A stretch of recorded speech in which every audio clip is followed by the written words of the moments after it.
આપણે જોયું એ પ્રમાણે અપર્યાપ્ત જીવોને પ્રતિ સમય અસંખ્યાત ગુણાકારે યોગની વૃદ્ધિ હોય અને પર્યાપ્ત જીવોને પ્રતિ સમય યોગની વૃદ્ધિ પણ હોય, હાનિ પણ હોય અને અવસ્થિત પણ હોય. અને આઠે કર્મોની જગનની સ્થિતિ હવે વાત ચાલી રહી છે.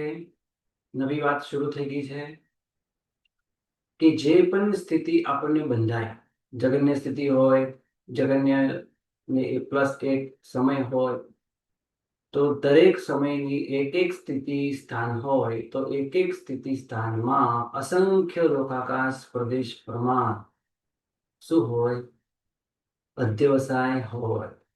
અને એમાં કોઈ પણ એક અધ્યવસાય સ્થાનમાં આપણને તે અંતર્મુખની સ્થિતિ બંધાય. બરાબર છે? એ અંતર્મુખની સ્થિતિ એ સામે આપણને એ રીતે બંધાય. સાતે કર્મોની અંદર ઉત્તરોત્તર સ્થિતિમાં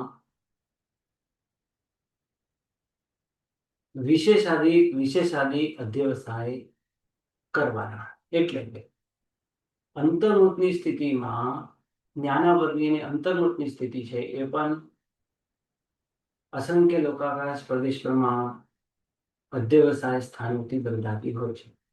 એક સમયે એક જીવને એક જ અધ્યવસાય સ્થાન હોય, એમાંથી કોઈ પણ એક જ અધ્યવસાયના પ્રભાવે તેને તે જગન્ય સ્થિતિ બંધાય.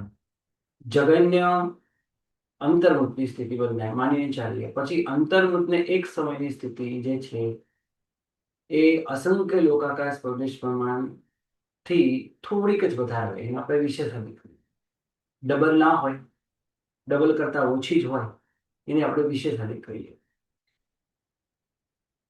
એ જ પ્રમાણે અંતર્મુખને 2 સમય, અંતર્મુખને 3 સમય, અંતર્મુખને 4 સમય, એ દરેક સ્થિતિ સ્થાનમાં વિશેષાધિક અધ્યવસાય સ્થાનો હોય છે. એમાંથી કોઈ પણ એક અધ્યવસાયમાં આપણને તે સ્થિતિ બંધાતી હોય છે. પરંતુ તે એક જીવને એક સમયે કોઈ પણ એક જ અધ્યવસાય હોય. તમે કહો આટલા બધા અધ્યવસાયથી એક સ્થિતિ બંધાય? હા.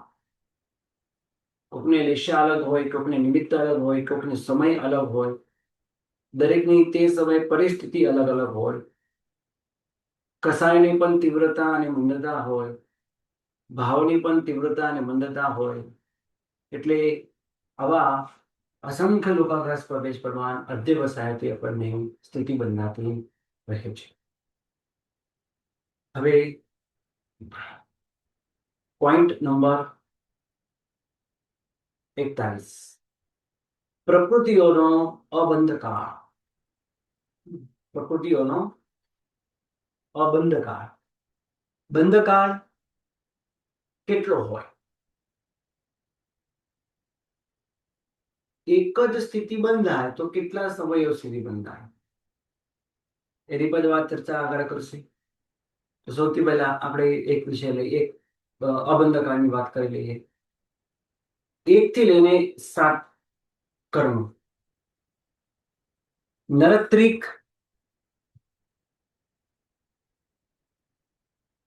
ગતિ, નરક અનુપૂર્વી અને નરક આયુષ્ય.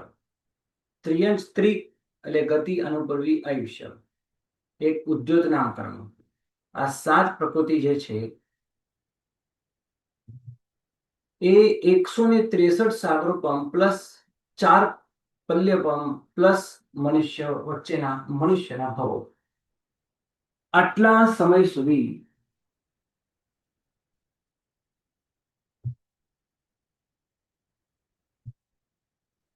આ પ્રકૃતિ ન બંધાય. આવું બને. શું કહેવા માંગે છે? સમજીએ. અહીં 41 પ્રકૃતિ જે છે એની વાત કરતા સમજાવે છે. 163 પ્લસ 4 પલ્યપમ અને વચ્ચેના મનુષ્ય ભવો એની વિચારણા કરતા કહે છે કોઈ એક જીવ ત્રણ પલ્યપમ નું આયુષ્ય એ યુગલિક થાય, કારણ કે યુગલિક ભાવમાં નરક ત્રિક ન બંધાય, યુગલિક ભાવમાં નરક ત્રિયંશ ત્રિક ન બંધાય, અને ત્રિયંશ પ્રાયોગ્ય ઉદ્યોત નામકરણ પણ ન બંધાય.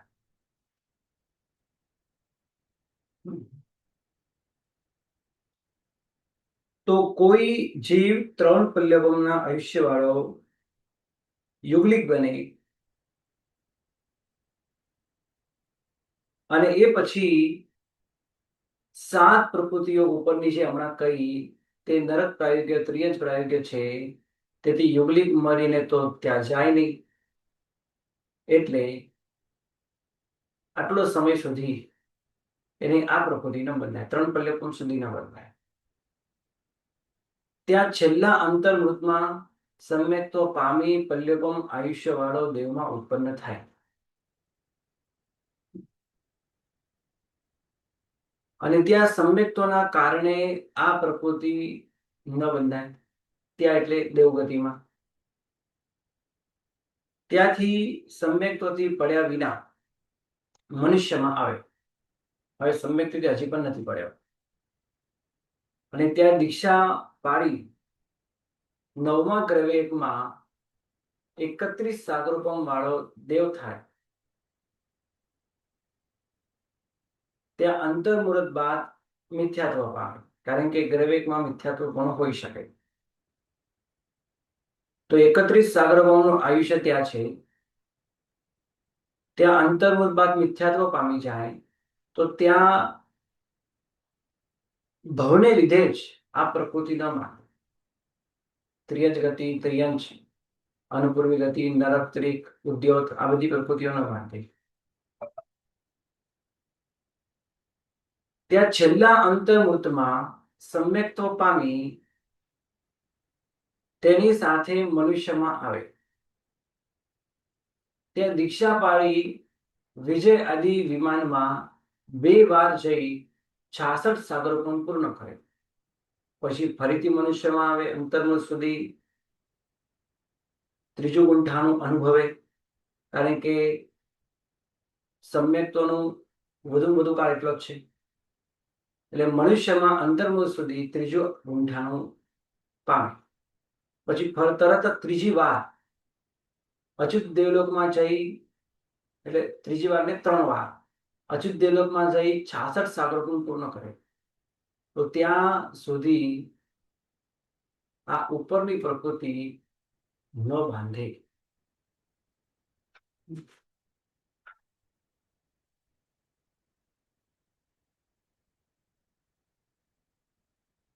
આ પ્રકૃતિ આટલા સમય સુધી ન બંધાય, આવું બની શકે. એક મિનિટ, એક વખત પુનરાવર્તન કરી લઈએ. 7 પ્રકૃતિ કેવી રીતે ન બંધાય, એનો અબંધ કાળ એટલે કેટલા સમય સુધી તે પ્રકૃતિ ન બંધાય. આ 7 પ્રકૃતિની વાત કરીએ. 3 પલ્યપમ એ યુગલિકમાં કાઢે, યુગલિક બને.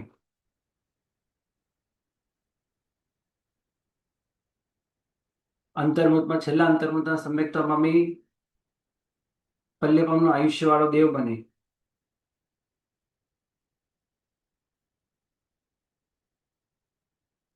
અને ત્યાં સમ્યક્તોના કારણે ઉપરની પ્રકૃતિ ન બંધાય. એ સમ્યક્તો પડ્યા વિના મનુષ્યમાં આવે.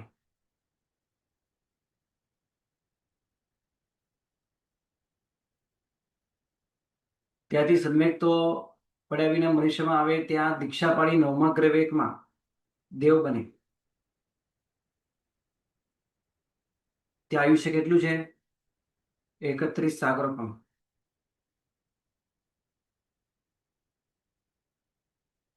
અને એ પછી અંતર્મુહૂર્ત બાદ મિથ્યાત્વ પામે.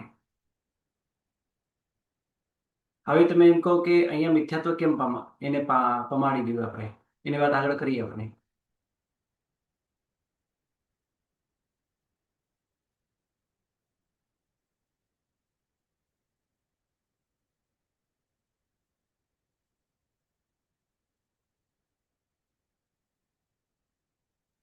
અને છેલ્લા અંતર્મુખમાં સમ્યક્ત પામી ફરીથી મનુષ્યમાં ઉત્પન્ન થાય, ફરીથી દીક્ષા પાડે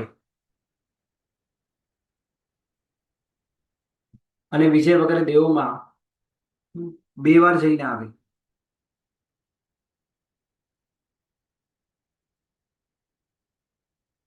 66 સાગર પૂર્ણ કરે, ત્રીજા ગુણસ્થાને કે જાય,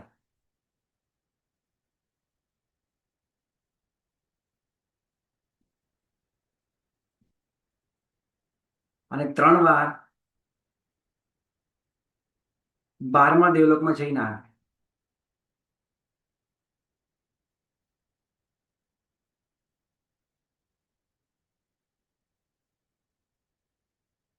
કેટલો સમય થયો? 163 સાગરોપમ, 4 પલ્યપમ અને મનુષ્યના ભાવ. બોલો, શું પ્રશ્ન છે? જે યુગલિકમાં એમ કીધું ને કે ત્યાં સમ્યક્ત્વ પામે છેલ્લા અંતર્મુહૂર્તમાં, તો યુગલિકમાં તો એવું હોય ને કે જે અહીંયાથી સમકીતી હોય સમકીતી રહે ને મિથ્યાત્વી હોય મિથ્યાત્વી રહે, દ્રષ્ટિ નથી બદલાતી ને યુગલિકમાં. એ સામાન્ય નિયમ છે, પણ ત્યાં ગયા પછી પણ સમ્યક્ત્વ જીવ પામી, 7મી નરકમાં સમ્યક્ત્વ પામી શકે છે, તો યુગલિક ભાવમાં કેમ નહીં? હા હા, કારણ કે દંડકમાં એવું આવે છે, યુગલિકમાં જે જે દ્રષ્ટિ હોય ને એ જ રહે છે એમ આકાશ ભાવમાં એમ. હવે એ સામાન્યથી છે, બાકી તો ત્યાં પણ હમ સમ્યક્ત્વ પામે. 7મી નરકમાં ઉપશમ પહેલી વાર ઉપશમ સમ્યક્ત્વ પણ પામે, જીવનનું આખા ભવચક્રનું પહેલી વારનું પણ હમ સમ્યક્ત્વ જીવ પામી શકે, 7મી નરકમાં પામી શકે. ત્યાં કોઈ પણ નિમિત્ત હા હોવા છતાં પણ માત્ર એક જ હમ નિમિત્ત છે, કલ્યાણ આપણું એક નિમિત્ત છે. ત્યાં હમ અજવાળા દેખાય અને એમને કદાચ સમ્યક્ત્વ થઈ જાય, અને અહીંયા તો એવા નિમિત્ત ઘણા હમ મળી શકે, તો યુગલિક ભૌમની અંદર હમ પણ સમ્યક્થી રહી શકે. હમ. કદાચ. એટલે પ્રારંભિક ઉપશમ બી ઘટી શકે ને ક્ષયક્ષમી કે ઘટી શકે ને ગુરુજી? હા છે.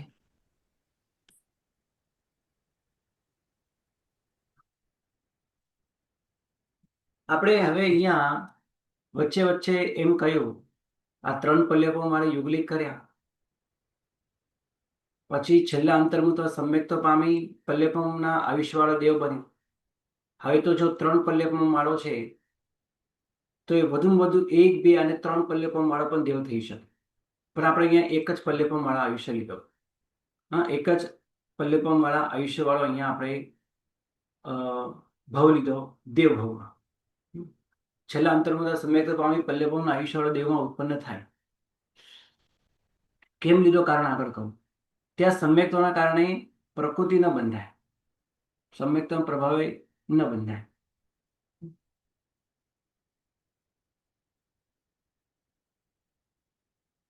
ત્યાંથી સમ્યક્ત્વથી પડ્યા વિના મનુષ્ય ભાવમાં આવે. સમ્યક્ત્વથી પડ્યો નથી.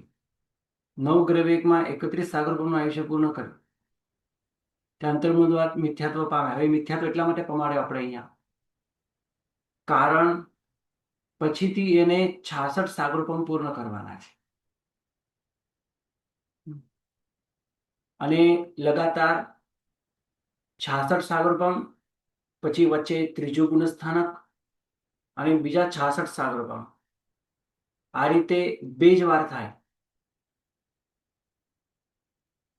વધુ વાર ન થાય.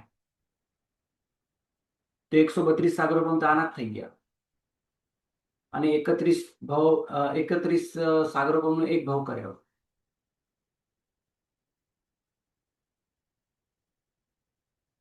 તો 163 સાગરોપમ થયા. હવે તમે એમ કહો કે અહીંયા 12મા દેવલોકના 3 ભાવ કર્યા, વિજય વગેરેના 2 ભાવ કર્યા, અને 9મા ગ્રહવેગનો 1 ભાવ કર્યો, 31નો ટોટલ 163 સાગરોપમ ઘટે. આ રીતે એમાં 3 પલ્યપમ વાળો યુગલિક મનુષ્ય ભાવ પહેલો, અને 1 પલ્યપમ વાળો દેવનો ભાવ પ્રથમ દેવલોકમાં દેવ બને. વૈમાનિક ગતિમાં ઉત્કૃષ્ટ ને મિનિમમ આયુષ્ય પલ્યપમનું છે, અહીંયા મિનિમમ આયુષ્ય લીધું છે. કારણ કહું, કારણ એનું એ છે કે આ જે 41માંથી 7 પ્રકૃતિ છે એનો અબંધ કાળ ખરેખર આટલો જ છે. 163 સાગરોપમ પ્લસ 4 પલ્યપમ અને પ્લસ મનુષ્યના ભાવ, એના ઉપરના એક પલ્યપમ પણ છે ના મનુષ્યના, અને મનુષ્યનો થોડા ભાવ છે. વચ્ચે જેટલા મનુષ્યના ભાવ થાય એટલા. એકાદ મનુષ્યનો ભાવ પણ કરી લે તો કોઈ વાંધો નથી, પણ 4 પલ્યપમ અને 163 સાગરોપમથી વધુ સમય થતો નથી. અને આ ક્રમને તમે આગળ પાછળ કરો તો કોઈ વાંધો નથી. પહેલા 12મા દેવલોકના 3 ભાવ કરે, અને પછી ત્રીજા ગુંઠાણે જાય, અને ફરીથી અચ્યુત દેવલોકના 3 ભાવ કરે, પછી એકવાર ફરીથી અનુત્તરમાં પણ જઈને આવે, ગ્રેવેકમાં પણ 9મા ગ્રેવેકમાં પણ જઈને આવે. ટૂંકમાં આપણે આ 163 સાગરોપમ ગમે તે રીતે પૂરા કરવાના, પણ એનાથી વધારે થતો જ નથી. એટલે દેવભાવમાં 3 પલ્યપમનું આયુષ્ય વાળો પણ થઈ શકતો હતો, કારણ કે યુગલિકમાં જેટલું આયુષ્ય હોય એનાથી વધારે આયુષ્ય ન બંધાય, એનાથી ઓછું જ બંધાય. હવે ઓછું બાંધીને કેટલું ઓછું, તો મિનિમમ તો 1 પલ્યપમનું બાંધે છે, એટલે અહીંયા મિનિમમ 1 પલ્યપમ આપણે લીધું. આ બધા આગળ પાછળ ભાવ થઈ શકે, કઈ વાંધો નથી, પણ 163 સાગરોપમ, 4 પલ્યપમ અને વચ્ચેના મનુષ્યના ભાવ, આનાથી વધારે આનો અબંધ કાળ નથી. પછી અવશ્ય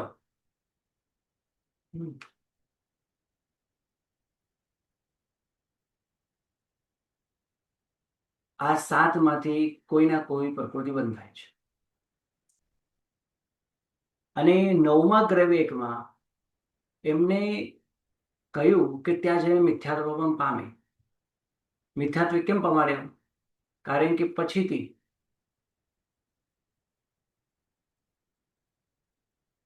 આ 66 સાગરોપમ પૂર્ણ થાય.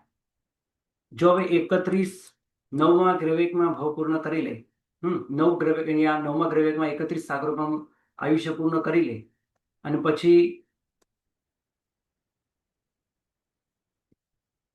22 સાગરોપમ, અને પછી 22 સાગરોપમ, આ રીતે ન થાય. 66 સાગરોપમથી વધી જાય, કારણ કે એના પછી કેવા ભાવ આવવાના છે?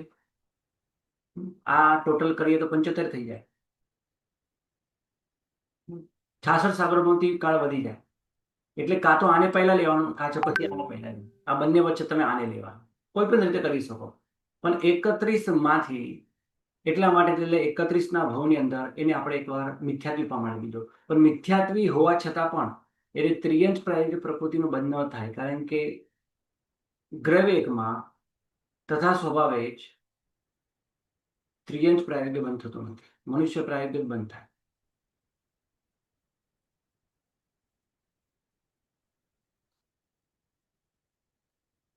એના માટે આપણે 31 સાગરોપમના દેવભાવમાં ગ્રેવેકમાં એને એકવાર મિથ્યાત્વ પ્રમાણે લીધો. પણ મિથ્યાત્વ પામ્યા છતાં પણ આ પ્રકૃતિ તથા સ્વાભાવિક ન હોય.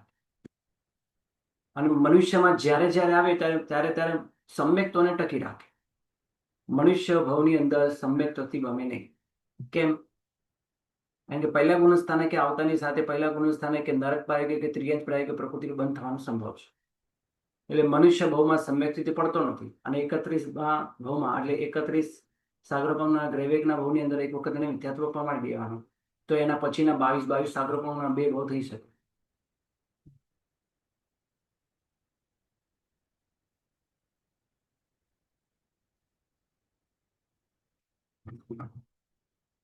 હા, બોલો. અહીંયા આપણે પલ્યોપમ નું જ આયુષ્ય કેમ લીધું દેવનું? આપણે 2 પલ્યોપમ બી તો લઈ શકીએ ને. કીધું ને મેં, 2 પલ્યપમ પણ લઈ શકે, 3 પલ્યપમ પણ લઈ શકે, પણ એ કેમ ન લીધું? અને આ જ શરૂઆત આપણે, અને આ શરૂઆત આપણે દેવગતિમાંથી શરૂ કરી શકીએ. કોઈ દેવ 4 પલ્યપમનું આયુષ્ય વાળો હોય, અને ત્યાં જુઓ ચાર પલ્યપમનું જે આયુષ્ય છે એ પ્રથમ દેવલોકમાં હોય. અને પ્રથમ દેવલોકમાં ભલે નરક પ્રાયોગ્ય બંધ ન થાય પણ ત્રિયંશ પ્રાયોગ્ય બંધ થવાની સંભાવના રહે. ત્યાં નિમિત્તો એવા ઘણા મળે. એટલે પ્રથમ દેવલોકનો માત્ર એક જ પલ્યપમનું આયુષ્ય, ઓછામાં ઓછું આયુષ્ય લીધું છે. કારણ કે વૈમાનિક ગતિમાં એક પલ્યપમનું આયુષ્ય મિનિમમ આયુષ્ય છે. અમને કહ્યું એ પ્રમાણે કે આ 163 ચાર પલ્યપમ અને મનુષ્ય ભાવ પ્લસ આનાથી વધુ કાળ થતો જ નથી. આપણે આટલો જ કરવાનો છે. તો 3 પ્લસ આપણે 1 કરીએ, કારણ કે 4 પલ્યપમ સુધીનો ત્યાં સમય આપણે કાર્યને ત્રિયંશ પ્રાયોગ્ય બંધ ન થાય કે ઉદ્યત નામકર્મ ન બંધાય, આવું જલ્દી બનતું નથી. કાં તો પછી ઉચ્ચ દેવલોકનો ભાવ કરવો પડે, કાં તો ઓછો સમય કરવો પડે. તો એમને અને એના પહેલા એટલા માટે છે ને યુગલિકમાં મોકલી આપણે. કારણ કે યુગલિકમાં કસાયો બહુ ઓછા હોય, અલ્પ હોય, આસક્તિ પણ બહુ અલ્પ હોય. અને એની પ્રેક્ટિસ એને આ સામાન્ય મનુષ્ય ભાવમાં થયેલી હોય. સામાન્ય મનુષ્ય ભાવ કે ત્રિયંશ ભાવમાં. કારણ કે ગ્રેવે નારકી કે દેવતા યુગલિકમાં જાય નહીં, સામાન્ય મનુષ્ય જ જાય. જે ધર્મ સાધના આદિ સારી કરી હોય અને આસક્તિ ઓછી હોય એવો મનુષ્ય યુગલિકમાં જાય. અને ત્યાં યુગલિક ત્રિયંશ પણ હોઈ શકે, પણ ત્રિયંશોને ત્રિયંશ પ્રાયોગ્ય બંધ થાય પણ યુગલિકને ન થાય. કારણ કે યુગલિક તો નિયમા દેવ પ્રાયોગ્ય બંધ કરે.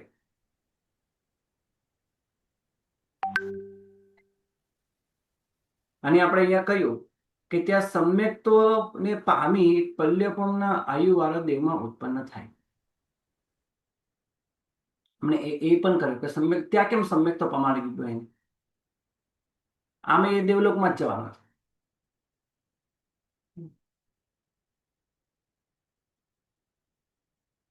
ત્યાં સાધના તિર્યજનો બંધ થઈ જાય એટલે ત્યાં સાધના એવી નથી કે ઉત્કૃષ્ટ દેવગતિનું આયુષ્ય બાંધી શકે, પણ સમ્યક્તોના પ્રભાવે ઘણું બધું બાંધી શકે. એટલે આપણે એને છેલ્લા અંતર્મતમાં સમ્યક્તો પ્રમાણે લીધો. આમ જો કે મતાંતરે 6 માસ બાકી રહે ત્યારે અથવા છેલ્લા અંતર્મતમાં બંને મત બહુ પ્રસિદ્ધ છે. અહીંયા છેલ્લા અંતર્મતની વાત કરી. છેલ્લા અંતર્મત સમ્યક્ત પામી પલ્યપમ વાળા દેવમાં ઉત્પન્ન થાય. એટલે પહેલા દેવલોકમાં જી, એટલે જો હવે એને છેલ્લા ભાવમાં આપણે વિદ્યા સમ્યક્ત કેમ પમાડ્યો? છેલ્લા ભાવમાં આપણે એને સમ્યક્ત કેમ પમાડ્યો? કારણ કે સમ્યક્તો લઈને જશે તો પહેલેથી જ ત્યાં સમ્યક્તોના પ્રભાવે તે પ્રકૃતિ બાંધશે જ નહીં. એટલા માટે આપણે છેલ્લા અંતર્મુહૂર્તમાં આયુષ્ય તો ગમે ત્યારે થાય, છેલ્લા અંતર્મુહૂર્તમાં પણ બંધાય અથવા મતાંતરે, ને તો પછી 6 માસ બાકી રહે ત્યારે બંધાય. હવે આયુષ્ય ગમે ત્યારે માનો કોઈ વાંધો નથી, પણ છેલ્લા અંતર્મુહૂર્તમાં સમ્યક્તો એટલા માટે જ પમાડવાનું કે સમ્યક્તો લઈને જ દેવગતિમાં ઉત્પન્ન થઈ જાય. અને ત્યાં સમ્યક્તો ટકી રાખે તો સમ્યક્તોના પ્રભાવે જ આ ત્રિયંશ પ્રાયોગ્ય ઉદ્યોગ કે નરક પ્રાયોગ્ય પ્રકૃતિ બંધાય. કારણ કે નરક પ્રાયોગ્ય પહેલા ગુંઠાને બંધાય, ત્રિયંશ પ્રાયોગ્ય પહેલા બીજા ગુંઠાને બંધાય. એટલા માટે છેલ્લા અંતર્મુહૂર્તમાં એને સમ્યક્તો પમાડી દીધો. અને સમ્યક્તોના કારણે એને ત્યાં થતા સ્વાભાવિક પ્રકૃતિ ન બંધાય. અને સમયગાળો આપણે એકદમ ઓછો રાખ્યો ત્યાં. કારણ કે વધુ સમય હોય તો વધુ સમય કદાચ ન પણ ટકે, એકાદ સમય માટે અંતર્મુહૂર્ત માટે નીચે આવી જાય એવું બને, આવી સંભાવના ત્યાં દેવલોકમાં રહે. કારણ કે દેવલોકમાં એટલા નિમિત્તો છે, દેવીઓ છે, દેવો છે અને નિમિત્તો ઘણા છે. એટલે ઓછામાં ઓછો ભાવ રાખે આપણે એક અંતર. અને આમે આપણો બીજું કારણ, આમે આપણે 4 પલ્યપમથી વધારે આમે કરવો પણ નથી. નિયમ જ છે આ 163 સાગરોપમ 4 પલ્યપમ પ્લસ મનુષ્યના ભાવ.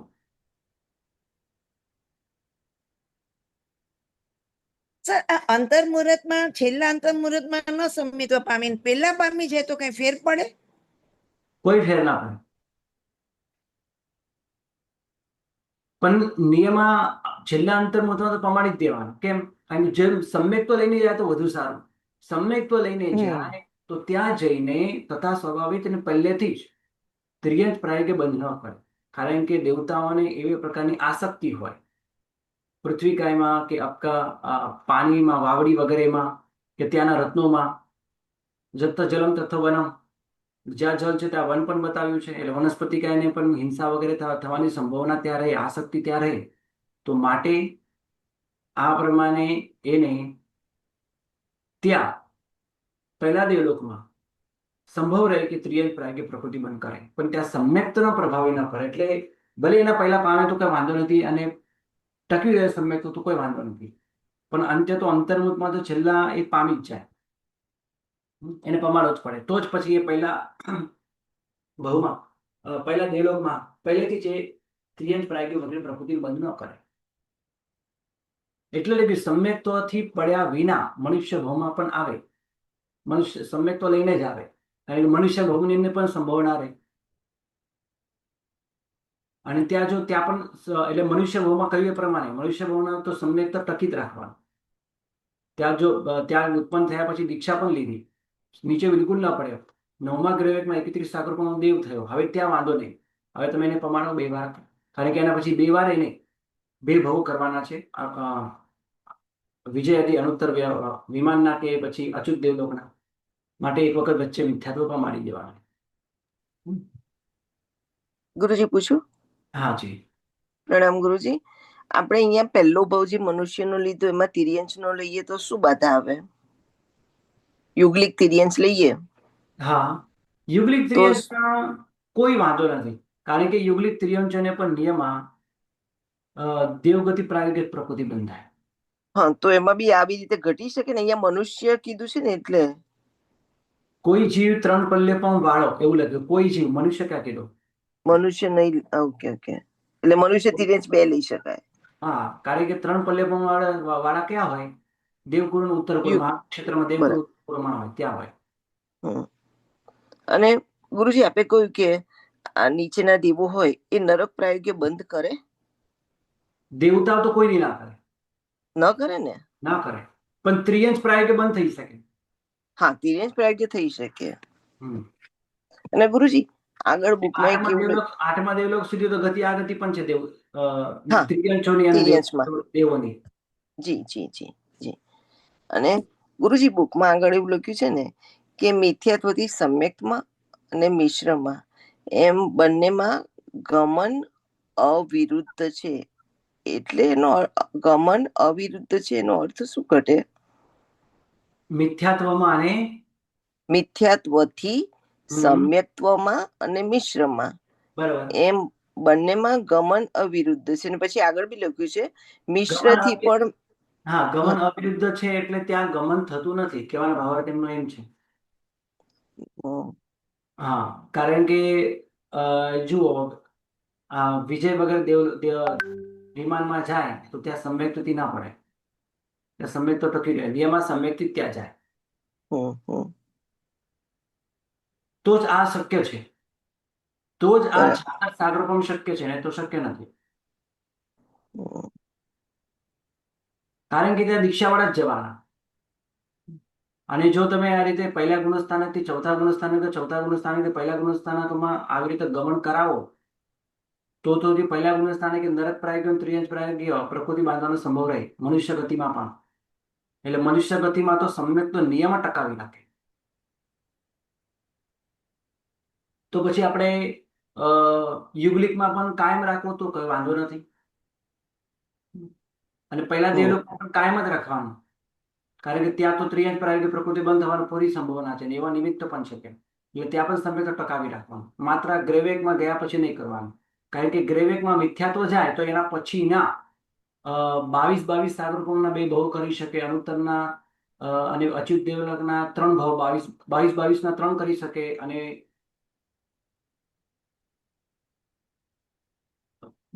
વિજય વગેરે વિમાન વિજય આદિના 2. કરી શકે. આ જી સંભવ. જી, બરાબર. ધન્યવાદ ગુરુજી. પ્રણામ. હા, પણ આ રીતે થઈ શકે, એમાં કોઈ ના નથી. ક્રમની અંદર પહેલા અચ્યુત દેવલોકના 22 સાગરપુરનો 66 સાગરપુર પૂર્ણ કરે, પછી વિજયના 2 પૂર્ણ કરે, પછી ગ્રવેકનો 1 કરે. આવું સંભવ છે, આવું સંભવ છે. કે પછી અચ્યુતના 22 ના 3 કરે અને પછી 31 નો ભાવ કરે. એ પણ સંભવ છે, પણ વચ્ચે તમારે સાધિક 66 સાગરોપમ કાળ પૂર્ણ થઈ જાય તો એને ત્રીજા ગુણ સ્થાને લઈ આવવો પડે એકવાર, કારણ કે સમ્યક્ત્વનો કાળ એટલો જ છે, સમ્યક્ત્વનો કાળ એટલો જ છે, એનાથી વધારે નથી. સાધિક 66 સાગરોપમ.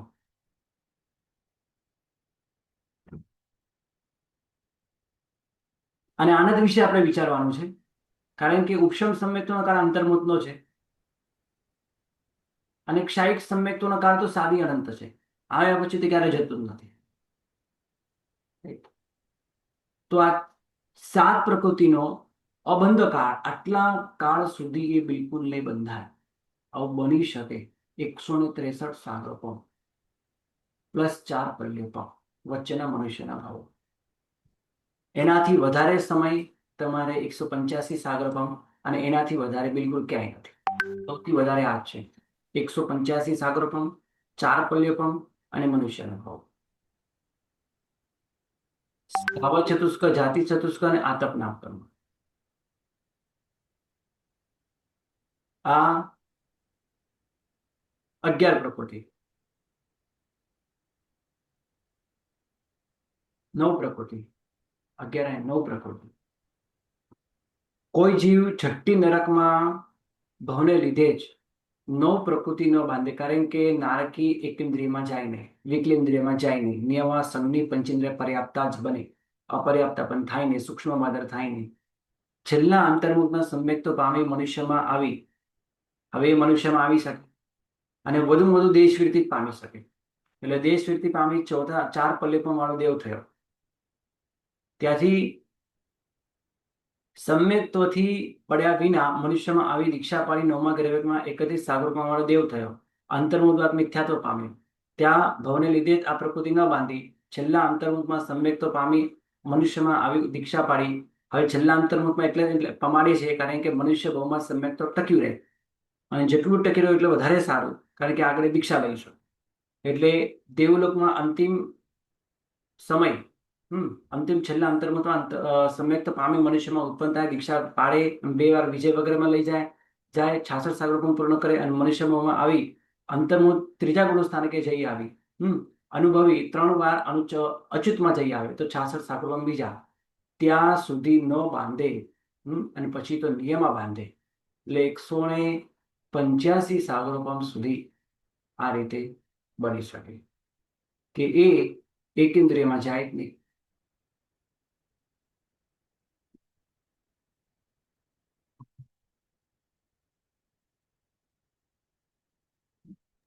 એટલે આપણે છઠ્ઠી નરકનું કેટલું આયુષ્ય લીધું અહીંયા?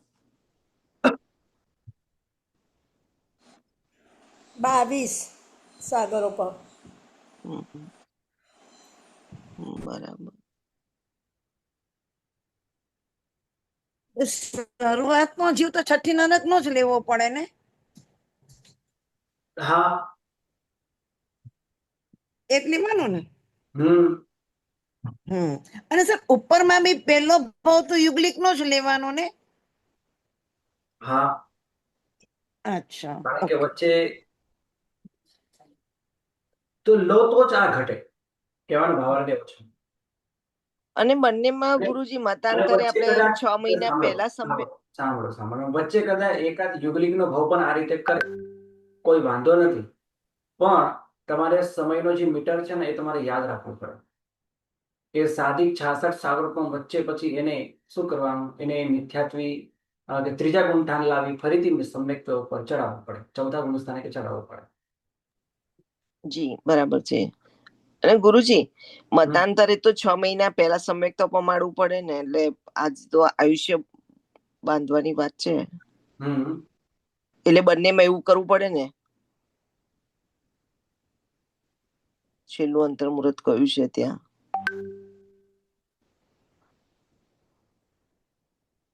શું કહો છો, ફરીથી બોલો. 163 ને 185 સાગરોપમ બંનેમાં જે છેલ્લા અંતર્મુહૂર્તે સમ્યક્ત્વ પમાડીએ છીએ આપણે, એ મતાંતરે 6 મહિના પહેલા બી આવે ને? આયુષ્ય હા, પણ આયુષ્ય પામે ત્યારે, આયુષ્ય બાંધે ત્યારે સમ્યક્ત્વ આપણે એટલા માટે લાવીએ છીએ કારણ કે પછીના ભાવમાં એ શરૂઆતથી ત્રિઅંશ પ્રાયોગિક પ્રકૃતિ ન બાંધે કે એકેન્દ્રિય પ્રાયોગિક પ્રકૃતિ ન બાંધે એના માટે. પણ આ નરકનો જીવ મનુષ્યમાં આવવું હોય તો આયુષ્ય બાંધતા વખતે બી એને સમ્યક તો પમાડવું જ પડે ને ગુરુજી. નહીં, સમ્યક તો વગર પણ આવી શકે છે. તો સમ્યક તો વગર પણ આવી શકે. સાતમી નરક વાળું ના આવે, સમ્યક તો હોય તો પણ ના આવે. હા, એ તો નહીં જ આવે, બરાબર. છઠ્ઠી નરક વાળો એમને એમ બી આવી શકે. ઓકે ઓકે જી, ધન્યવાદ ગુરુજી. ચલો બસ આજે આટલું.